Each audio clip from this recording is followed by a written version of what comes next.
I just bought a new whip. Spend a couple thousand just to cruise it. Shawty said she love me, but I swear she'll never prove it. I never tell her, but I put it in the music. Well, that's okay. All I wanna do is make the best of my whole day. Thank the Lord up above, get the cream on the side, make you laugh to no end. That's the stuff that I love, la da da da. We can be friends if you wanna. We could just talk if you wanna. We could hold hands if you wanna. Hey, tell me what you wanna do. We could just laugh if you wanna. Late nights under stars if you wanna. We could just kiss if you wanna. Hey, tell me what you wanna do. It's like the story of my life. Best friends, but we rockin' all the same things. Say you need me, but you really tryna change lanes. Well, I don't even care. In my life, I don't battle with no fear. Fighting dragons, always been a real one. Hate you saying showing love, you a real chameleon. Get the facts freaking straight, always on repeat. Like, we could be friends if you wanna. We could just talk if you wanna. We could hold hands if you wanna. Hey, tell me what you wanna do. We could just laugh if you wanna. Late nights under stars if you wanna. We could just kiss if you wanna. Hey, tell me what you wanna do.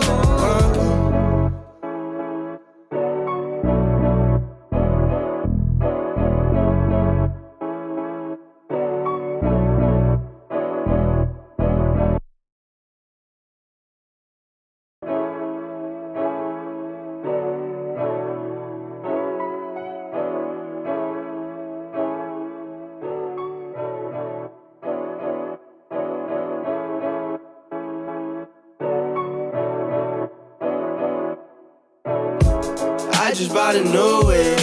Spend a couple thousand just to cruise it. Shawty said she love me, but I swear she'll never prove it. I never tell her, but I put it in the music. Well, that's okay. All I wanna do is make the best of my whole day. Thank the Lord up above, get the cream on the side, make you laugh to no end. That's the stuff that I love, la da da da.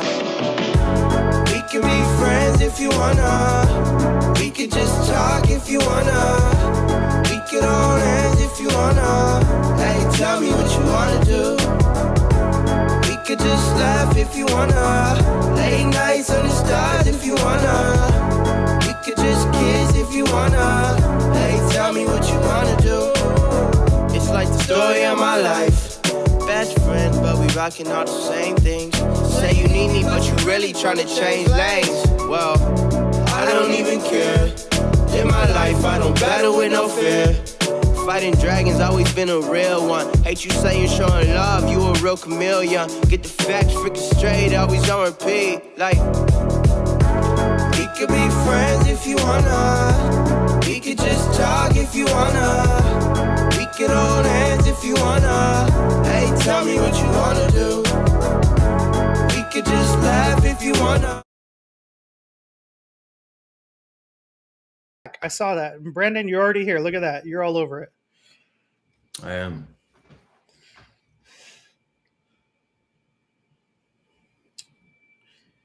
All right, everybody. Welcome to Wine Talk with Tesh. It's your boy Tesh. I am very, very excited to be here, and I'm very excited to be talking about some wines that are outside of the realm of things that I think most of us would probably grab when we're out grabbing wine.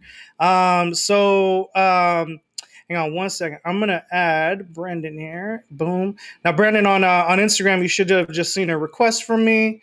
Click that, and then you'll be live on IG as well. There you go. Boom. And then I'll turn my volume down on that, and we'll just let that cruise in the background. So there we go. Let me kind of tilt my camera. There we go. All right, cool. Adonis Wine, thanks for tuning in. Appreciate it. Marsha Riley is in the building. All right, and then we'll have a bunch of people joining us on Facebook and on YouTube as we go live there. Brandon, thanks for making time, man. Absolutely. So for those of you who don't know, of course, Jordan is in the background, but joining us today is Brandon Krebs, right? Krebs. Yep. Brandon and I met like 5 minutes ago. we've never chatted before. But he represents this winery that we're tasting from today, and he's the expert on the brand, and he's going to be walking us through. So if you guys have questions about any of the wines as we're going through, please feel free to chime in the chat, or if you just want to say hi, please feel free to do so. As always, I always like to don't keep you waiting. Just pour the glass. We're going to talk about some wine in a second, but we're going to start with the Plyto. Brandon, am I pronouncing that right? Is it pronounced Plyto? Yes, you are. Plyto. Beautiful. All right, Plyto. Go ahead and pour yourself a glass of that, and then we'll jump right into it. So I'm going to give Brandon a second to tell us a little bit about himself. Brandon, who the hell are you? How did you get into wine? I ask myself that question on a daily basis, and that's constantly changing, actually. I got into wine, honestly. I was in my early 20s, living abroad, living in France, drinking lots of wine, cheap, and stumbled my way into a job when I moved back to Seattle. I got a job. A friend of mine who I met on a train in Europe gave me his delivery driver job for a distributor.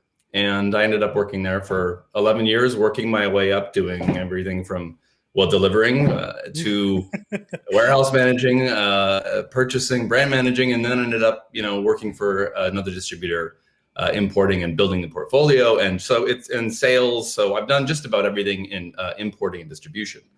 And very cool. Because wine kept me traveling and connected to Europe abroad.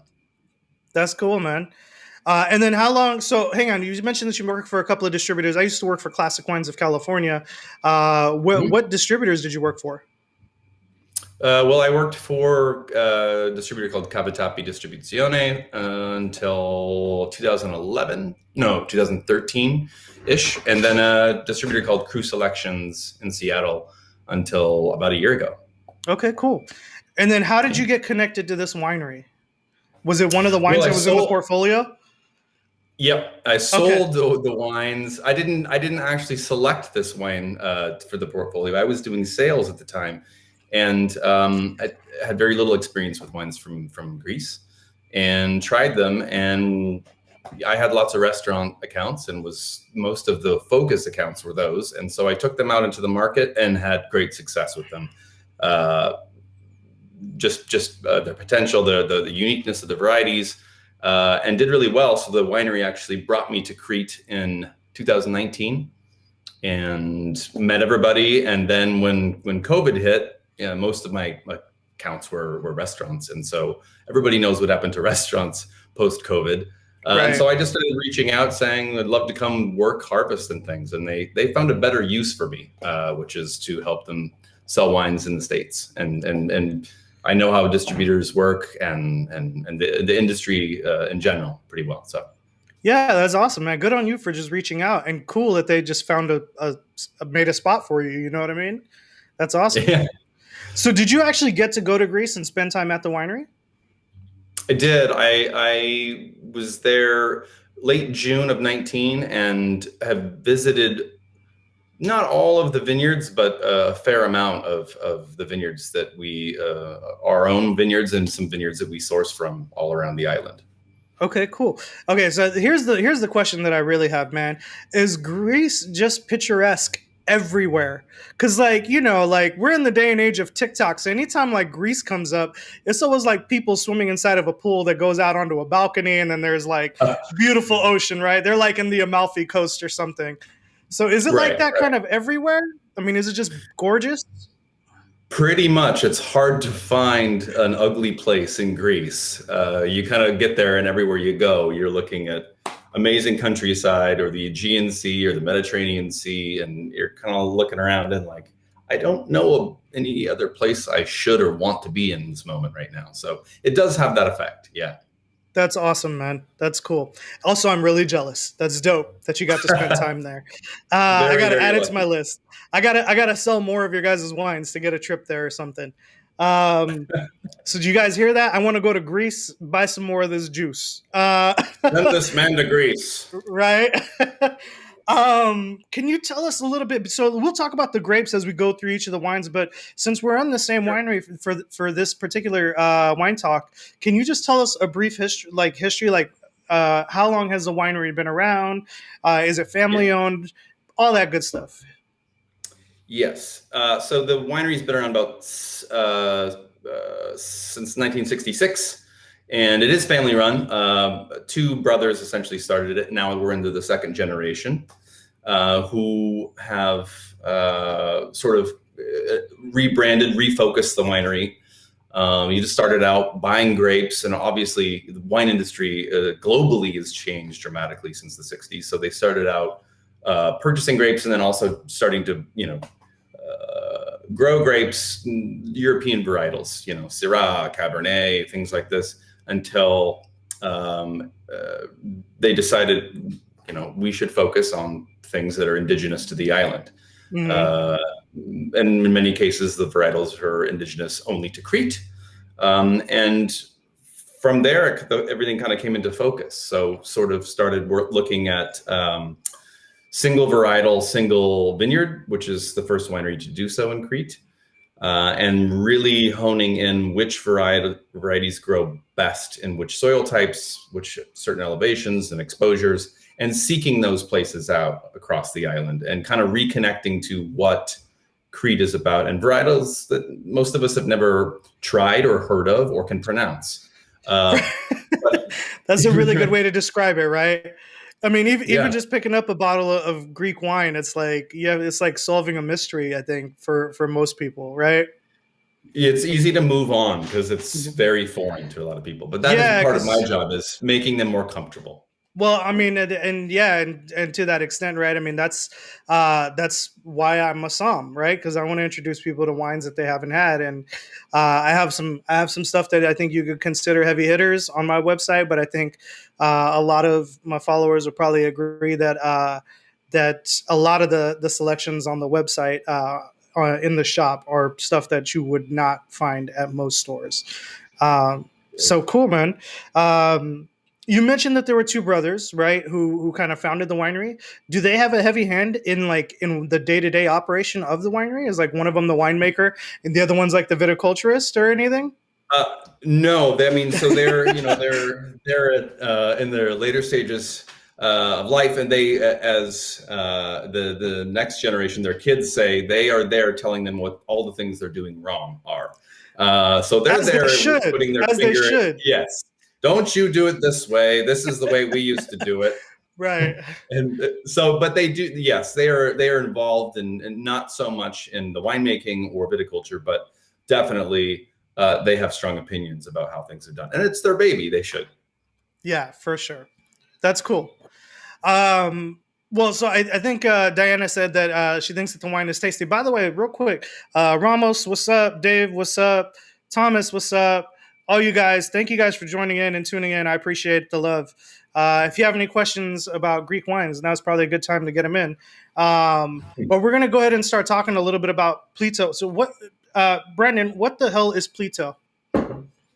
Plyto is one of our prized possessions. It's one of my favorite varieties. It is one of 4 varieties that Lyrarakis has saved from near extinction. So, thousands of year old varieties that we don't know all of the reasons why, but for this variety, it's difficult to grow because the bunches are very tight and it invites rot. So most people don't want to mess with it because it's a headache, but it is drought resistant. And dry farms, we don't have irrigation. At the winery itself, there was irrigation put in I think the late 70s, but we don't use it unless for some reason we need to. But Plyto we believe in very strongly, the characteristics and what it can be. So it is on the vineyard Syrades, which is right at the winery in Alani in Crete, Central Crete. And it's about 480 meters up. And we believe we are, to my knowledge, the only people growing it on the island. So you won't see any other. That can change, obviously, as things become more popular. But Plyto is a very expressive grape, and we believe in its aging potential as well. From based on like the research that I've done on some more obscure varietals, this is definitely obscure, and I think that you guys are the only producer growing this varietal at the moment. And it's something really small, right? Like four acres or something like that. Like, yeah. I mean, we are looking to actively plant more in other places, but we have not started farming or harvesting grapes for the wine. It's at this point that we're only making this single vineyard Plyto. Okay, cool. And then you mentioned that we're obviously we're in Crete, right? So Jordan, if you could throw up the map, where in Greece are we finding this winery, and where if we want to go to Crete, where about in Greece would we be going? I know you can't see the map right now, but that's right. If you could do your best to try to describe, and then I'll try and guide everyone. Yeah. So central Crete. So Heraklion is usually the airport you fly into. There, the main city. About 45 minutes south of there is the winery in Alani, which is Alagni, and that is where you'll find Plyto and the winery. Sarades Vineyard is at the winery itself. But we do source. That's a bad word sometimes in places like France, where it's okay. Negotiantes. But we sort of believe that's our huge winemaker in Miriam. France, though. That's huge in France. There's you're a right, million. right. Yeah, there's a million negociants. We even steal the word from them, right? Everywhere else. So we do. We have kind of figured out where we think the varieties grow best and which soil types, and actively have sought that out on the island. So we have a lot of places in central Crete, and then as well in Sitia, which is where I spent most of my time when I was there. And then other places I haven't been to, but for the most part, for Plyto is in central Crete, kind of right smack dab in the middle. Cool. So for those of you guys who are looking at the map, right, in the big bold letters, you'll see going from top to bottom, there's northern Greece, central Greece, southern Greece. And then on the right side, on the southern portion of Greece is the Aegean Islands. And just south of that is this kind of like this big body, this island known as Crete. So that's the little purple spot right in the very bottom. That is where we're going to be at in both of these wines today. So Plyto is grown there. And then the Assyrtiko, and Brandon, correct me if I'm wrong, but the Assyrtiko is coming from there as well, right? It's coming from Sitia in the eastern part of Crete. Oh, okay, cool. You probably just said that, and I was too busy looking at the map, huh? Okay, cool. No, I didn't. I just said we have some, but not. Okay. Not you didn't say that specific one. All right, cool. Right. So that's where we're at on the map. So Plyto, unique varietal, very, very little of it grown. You guys, I think, are the only producer. What can people? First of all, for those of you guys who are at home, Diana, I know you said it's very tasty. Hit us with some of the things that you're picking up. And for those of you guys who are on Instagram, let us know what you guys are tasting and picking up there too. And also I just want to know if you like it. Like, I'm curious. I love this wine. When the distributor here in California, V59, Susan poured it for me, I was like, dude, this is a no-brainer. Is a no-brainer for me. I think it is absolutely beautiful. So Brandon, though, like what are some tasting notes that you would say you could find in this wine, both on the nose and on the palate? Like what are we experiencing? Well, I think it's got a great mouthfeel. I mean, I like it's got a good roundness to it. It's got some good savory notes. I think all of the wines have a great salinity to them that lend, to pairing with all kinds of shellfish and seafood from the island. And I was lucky enough to taste these wines with food most of the time when I was there. And, you get a little, probably more so on the Assyrtiko, some tropical notes as well. Awesome. Yeah, I think this is a beautiful wine. Obviously, the acidity is there. You get like a mouth-watering feel. It has like a pear-like texture, which is really unique to me. Yeah. What else? I also like that the fruit is a little bit tart. Not like overtly tart. It's just got like a nice little pop to it, which is, it's so anti-American. But I love that though, right? Like I love it. I think it's absolutely delicious.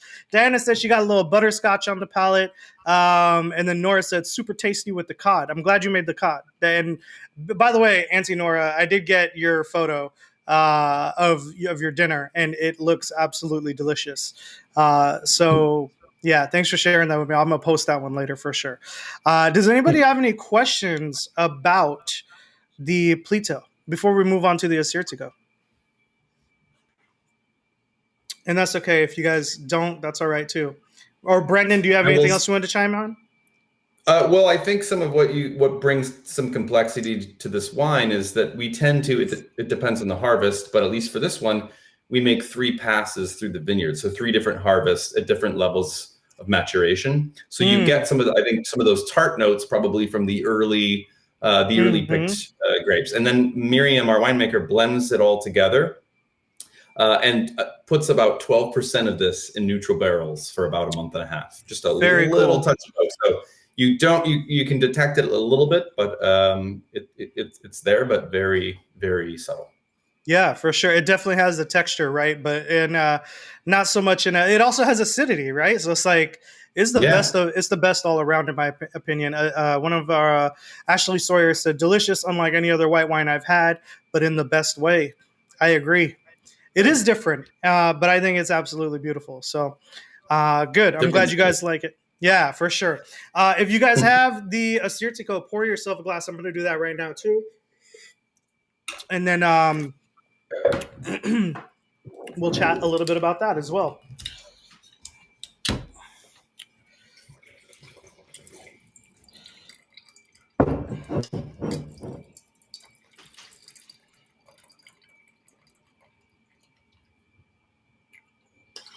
By the way, I mean, I know that I made a post about it and stuff, and everybody, all you guys out there watching, saw it, liked it, commented on it. But I just wanted to say thank you guys for sending out all the love to the family and everything. It has been a very, very long week with some very, very last-minute emergency flights that me and my sisters had to take to go say our goodbyes and all that. But anyways, I know a lot of you guys reached out, and I just wanted to say thank you. I appreciate it very much. So I'm so excited that I found an Assyrtiko. Okay, so very often, Brandon, right, we find Assyrtiko coming off of, like in my mind as a Som, right, you think Assyrtiko, and I automatically think Santorini. And to, full disclosure, right, there's one producer that like really comes to mind for me, and that's Sigalas. And I say that knowing full well that if you go to my website, there's your Assyrtiko, and then right underneath it is Sigalas. And I think it's beautiful, but like Sigalas, I had no idea, man. Like they've really like upped their game in terms of like their pricing. Like they finally realized, I guess, that they were making really, really delicious white wine. And they were like, hey man, we know we can get it. And I was like, good for you, go get it. But that being said, right, to be able to find like a low $20 white wine and Assyrtiko, not necessarily from Santorini, but still coming from Greece, I was already excited. I was already excited before I even tasted it. So walk us through this wine, walk us through, everything we would want to know about it. Sure. So correct. Santorini is sort of the birthplace of Assyrtiko, and people don't usually associate it with Crete. Maybe they do with Greece in general. And it really didn't make its way over until about the 70s. And the difference, I think, the main thing about Assyrtiko, I think in other places like Santorini, it kind of tends to be a little bit more razor sharp. And this has a little bit more roundness to it. And I think some of that is due to, I mean, the elevation in Santorini, it's about 100 meters where most of the grapes are growing. Mm-hmm. On Crete, it's about 650 meters. And, a little bit different soil types. We've got a little bit more loam. And this ripening period on Crete is longer. So on Santorini, it's a much shorter period where we have, the grapes start to ripen. They have a much sort of quicker timeline where they have to make a lot quicker decisions, and just that's the nature of the beast, what they're forced to do on Santorini. Crete, we have more time. The ripening period is a little bit longer, so you're going to get a little bit more. I guess that's the roundness that I get from the little sort of microclimate. Lots of wind and sun, cool temperatures at night, and it's got a really zingy acidity to it. Awesome. Yeah, I agree. It's I accidentally went backwards. Carrie Henson accidentally went backwards. The Plyto is great. That's okay. As long as you get to try both of the wines, it's okay. And I know because the labels, they look very similar. And I actually really like the labels because I think, and correct me if I'm wrong, Brandon, right? That's supposed to be representative of the vineyards, right? And what they look like, the blocks that they're coming from. Yep, you are right. And I always forget when I'm talking to people, about half of the people that is very obvious to them, and the other people are, what is the deal with these labels?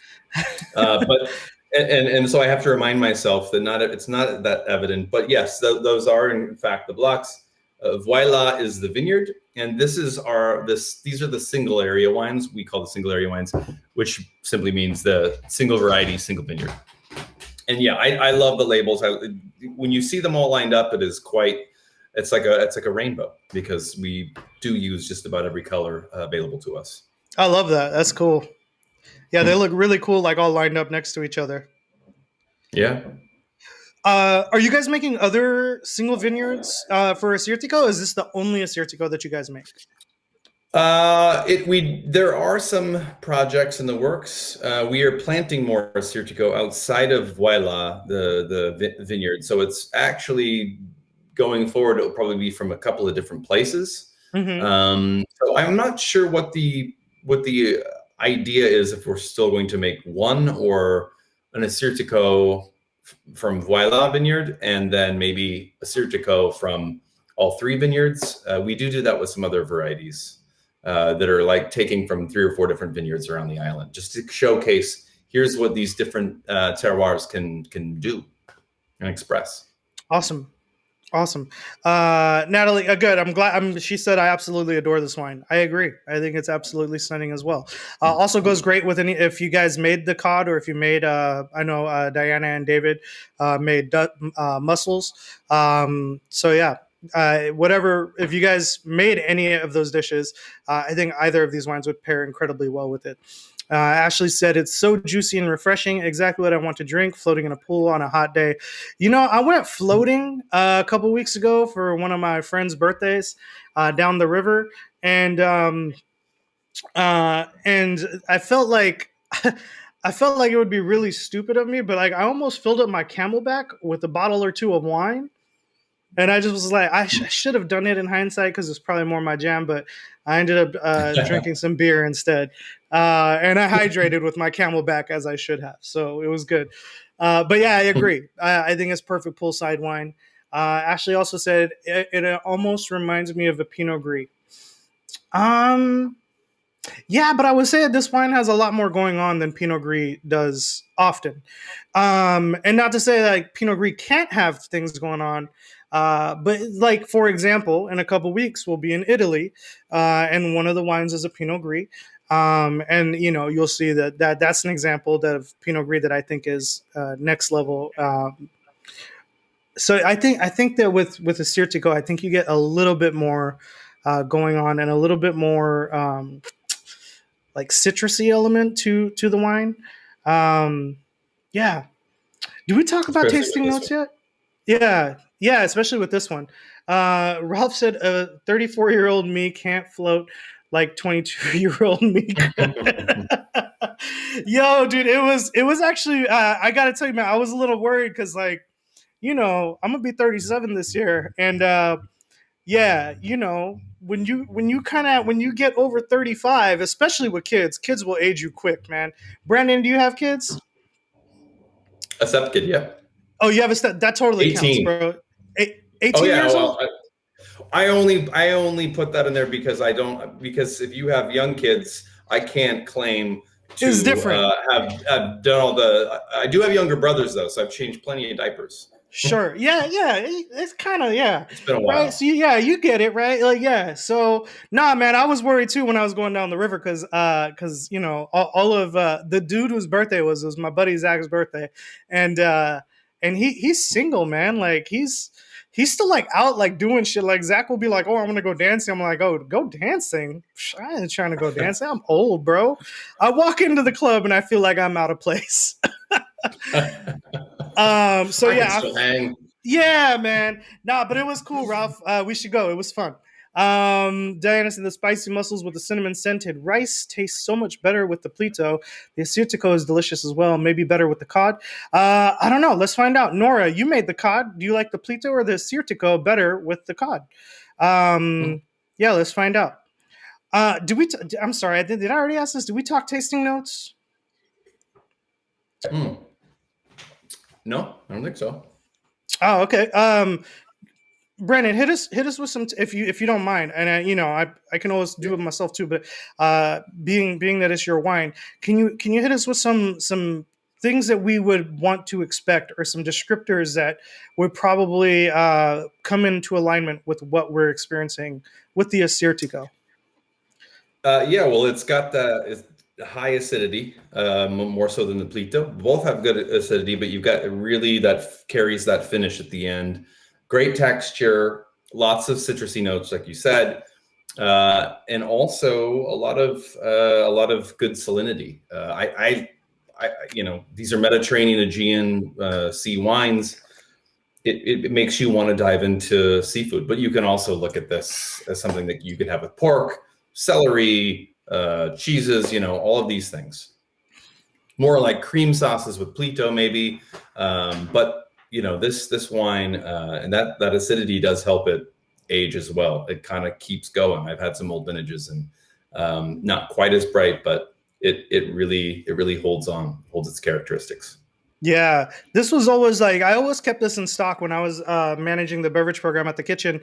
The reason why I kept it in stock was because people would come in and they'd be kind of hemming and hawing about like, oh, I don't really like white wine, like, and you gotta, as a som, right, you gotta like kind of like get it out of them, like why what do you not like about it, and da da da da. And eventually, almost always, right, it was like oh, like I don't like oaky buttery Chardonnay.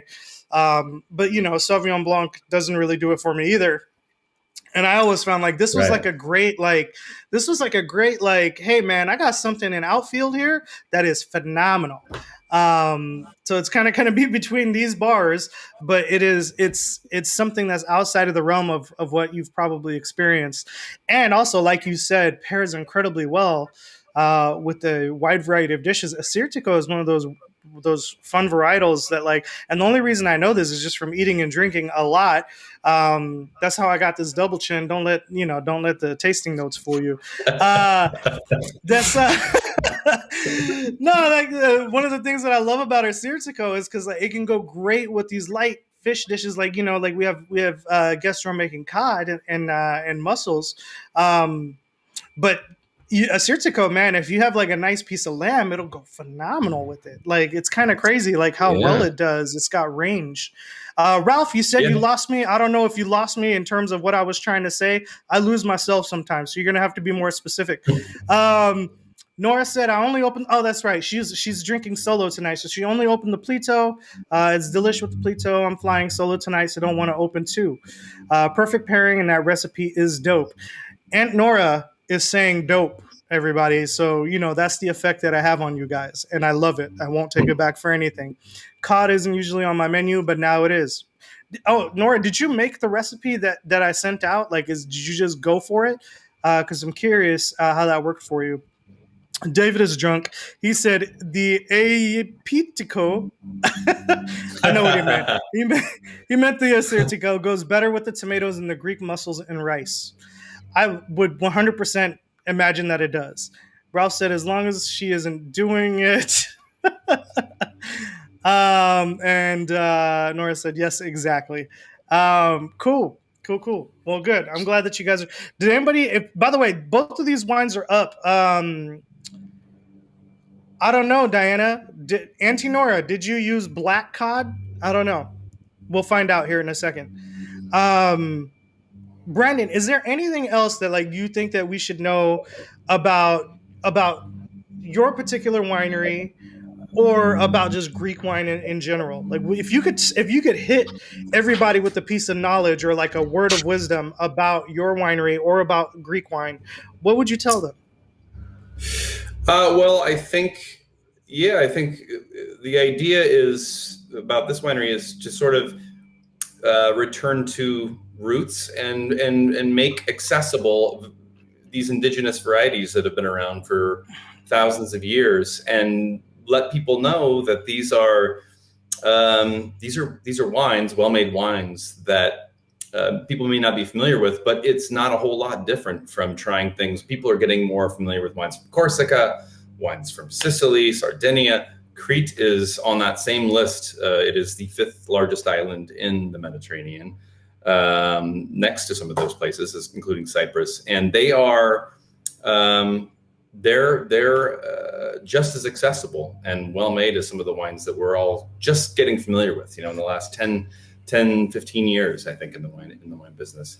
But this is a winery that is trying to showcase what serious winemaking region it can be, and that it has things to offer just like any of those other places. Different, not the same, but that is what is important, is that we don't all want the same things, especially since we've all probably been drinking wine for 15 10 20 years. A Who long wants to drink time. the same thing from the same area all the time, right? New Okay, things. so it's really funny, man. Like I find like it's like you're either hardcore one way or hardcore the other. Like either you're like hardcore, this is what I drink, right? Rumbauer Chardonnay. You know what I mean? Like this is what I drink, or hey man, like I'm so tired of having, I just want to have like a mixed bag of stuff. And that's really like, and all of you guys watching, you guys know this, that's my specialty, is I want to put a mixed bag of things in front of you. I love that some of y'all fall in love with some of the wines that I carry sometimes, but I don't want to keep carrying those wines over and over and over and over and over again. I want to introduce you to something else. So if it's your daily drinker, cool. Like I understand that, but like, but like we should, the world of wine is huge, to Brandon's point. And there's just so much to offer. So Nora said she followed the recipe to the T, use the cast iron skillet, white cod matters. You a fool, man. And then Ralph said Marianne. Ralph and Marianne are good friends of mine, Brandon. And Marianne is his lovely wife. She said they were perfect for summer. And then Ralph said, "What would you say the difference is between?" Shoot, why can't I scroll up on this chat? Anyways, he wanted to know the difference, I think, between like Californian wines and Greek wines. What would you say? I think it's pretty evident in the wines, but how would you answer that, Brandon? Well, I get there's probably lots of ways to answer that, from varietals to philosophy. And I think that a lot of times, well, at least traditional Californian wines, the wines were more made in the winery as opposed to being made in the vineyards. And in Greece, much like a lot of parts of Europe, it's all about farming and what happens in the vineyards and what you do with the circumstances you're given with minimal intervention. And I think the wine industry in California probably started more as a maximum intervention, in terms of, we want to profile these specific wines in the winery itself and build it from there, rather than building it off of out of the from the vineyards. I agree. I think that is a fairly accurate statement. I don't want to say for all California wineries, right? No, but for like in general, right? Like as a general statement across from the beginning, right? Like when you talk about like California Chardonnay, you're probably talking about buttery oaky Chardonnay, right? And you're talking about like, yeah, when you're talking about like cabs, right? You're talking about ripe, vanilla, lots of fruit forward cabs. When you're talking about Zin, right? You're talking about Zin that's like overripe and jammy and like in your face with super high alcohol. I think that that's kind of the trend of when you say in general, California makes this style. versus what you get from other parts of the world, or even Greece for this matter, are varietals that you probably wouldn't experience at all in California. And then just like a different mindset to the approach of winemaking. So like this comes up a lot, Brandon, and I don't even know, like, is there any kind of like biodynamic practices happening for your guys' winery, or organic practices? Absolutely. Yeah. So we ideally would love to be 100% biodynamic and organic. And we have many vineyards that are not certified, because we do work with farmers that have had certain plots for 250 years. Mm-hmm. And sometimes we have neighbors who spray when we don't. But we do have organic practices where just a little brief glimpse. We have vineyards where we've got a guy who goes through with all of his goats, and they eat the lower level of leaves, which helps aerate the grapes. They don't eat the grapes at all, because they're bitter, but it helps aerate the grapes themselves. And then of course they shit everywhere and help fertilize. And we take them around from vineyard to vineyard and practice as much organics and biodynamics as possible in the vineyards that we own. Yeah. But we can't be as a whole necessarily, but it is the direction we are going in. For sure. Slowly. Right. Yeah, you guys smelled the goat shit in the wine, right? Like that's very, very evident. They do now. This is suggestive wine tasting. Welcome. All right, guys. Does anybody else have any other questions for Brandon? Brandon, do you have anything else that we ought to know? Did we miss anything? I think we covered most of. I don't know. I think it's just about, as far as what I can say about the wines, is that it's the uniqueness is the strong suit, is the strength in the wines, because I think, I like wines that challenge me, that I like to be, I don't know about you, but in the spot of being, I don't know what this is, and I really like it. I enjoy it. That's a good place for me to be. And my job is kind of letting people know that, I think the winery has kind of found its stride in terms of presenting it to the world, in terms of, we have these strange varieties that nobody else makes in some cases, that we save from extinction. And that is the power of the wines, is that they are unique and you don't find them everywhere. But they're well made. They do most of the talking for themselves, most cases better than I can. I am merely a guest speaker, a spokesman for what the glass is telling me. Well, shit, man. I asked. I won't say their name again. I asked my rep who sells me the wine. I was like, "Hey, do you want to be on the show?" And they were like, "No." Like, just no. They're like, "I don't want to be on your show. That sounds awful, and not like it would be very much fun for me." And I was like, "That's okay." And then she was like, "But I have the guy from the winery who I think would really enjoy it." So. Absolutely. I actively look for opportunities. I can talk about these wines and bore people to tears for hours. So this is great. That's people awesome. Want to hear about this. Diana said, "I really like both wines. We'll buy more to have it with the cod." Beautiful. That's what I want to hear. What's up? Oh, the link for both of these wines was posted in the chat. If you scroll back a little bit, you can find it there. Brandon, I have one more question for you. Obviously, you guys make a wide variety of varietals. What is your favorite one that you guys make? It doesn't have to be one of the ones that we tasted today. Well, that does change often, and I am slightly nervous about saying this because I don't have any more left. But it is probably okay right now Daphne, which is another variety that we saved from near extinction, from the same vineyard as the Plyto at the winery, and it has bay leaf. Daphne means bay leaf in Greek. And when you put it to your nose, you understand why, because the aromatics on it, largely from skin contact, is just like bay leaves. It will blow you away. It shocked me and changes what your expectation is, and it's delicious. That's awesome. Cool, man.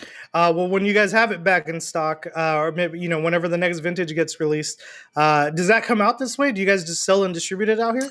It's there. It's just gone from the winery now, and we don't have a whole lot left. 2020 was a very low yield vintage. Got you. That's okay. Well, we'll have to keep our fingers crossed for the next one. So that's cool, man. Thank you for bringing us Greek wines. We had some bad table wine in Greece, but it's so nice to try some delicious bottles. Absolutely. Brandon, thank you so much for being on the show. Thanks so much for making time and for educating all of us. If anybody doesn't have any other questions, Brandon, you're on Instagram, obviously. You're following me, but what was your handle again so that way people can follow you? Brandon Krebs Music. That's the other alter ego. Yes, the alter ego. Hey man, wine people never have those. No, that's awesome, dude. So give him a follow, Brandon Krebs Music.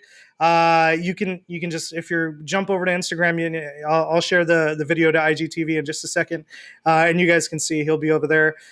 Give him a follow and show him some love, and then I'll see you guys in 2 weeks.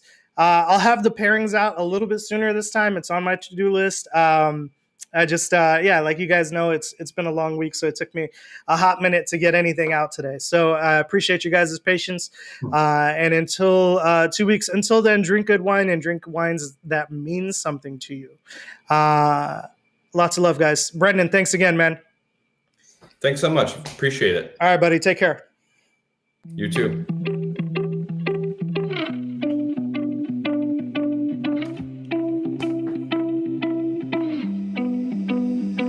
She said that she hate me, I hate me too. I can always tell when you're lying, girl, you're see-through. All these miles away, yeah, I just wanna see you. Baby, give me good face, she hit me like seafood. Number one, I saw you, hi, it's nice to meet you. No, my old girl salty, she just wanna be you. I'm a dog, no Maltese, I don't wanna leave you. Once you're right here, I just don't wanna mistreat you, no.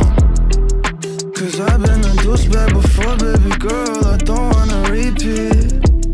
She just won't please me, she look in my eyes, told me why are you bleeding? And I don't even know how to answer. I take these drugs to my bladder. She say she noticed a pattern. She say I look gorgeous, I tell her I'm flattered. But I hate my reflection. When I look at you, all I see is perfection. I'm so depressed and I don't know the reason, just wanna feel better. Hate my reflection. When I look at you, all I see is perfection. I'm so depressed and I don't know the reason, just hope I feel better. Don't know the reason, just hope I feel better. I just hope I feel better. You said that you love me, don't know if it's still true. Hate it when you're not here, love it when I'm with you. You say you don't trust me, all the shit we've been through. Why you always upset? I don't really get you, I don't really get you. Why should I always gotta be so stressful? Baby, can you tell me why are you so vengeful? I don't understand you, I can't live without you, but I can't fucking stand you. I'm just so obsessed, I should take better care of myself, but fuck it. Blacked out in public, on that like she upset, but I know she love it. I hate my reflection. When I look at you, all I see is perfection. I'm so depressed and I don't know the reason, just wanna feel better. Hate my reflection. When I look at you, all I see is perfection. I'm so depressed and I don't know the reason, just hope I feel better. Don't know the reason, just hope I feel better.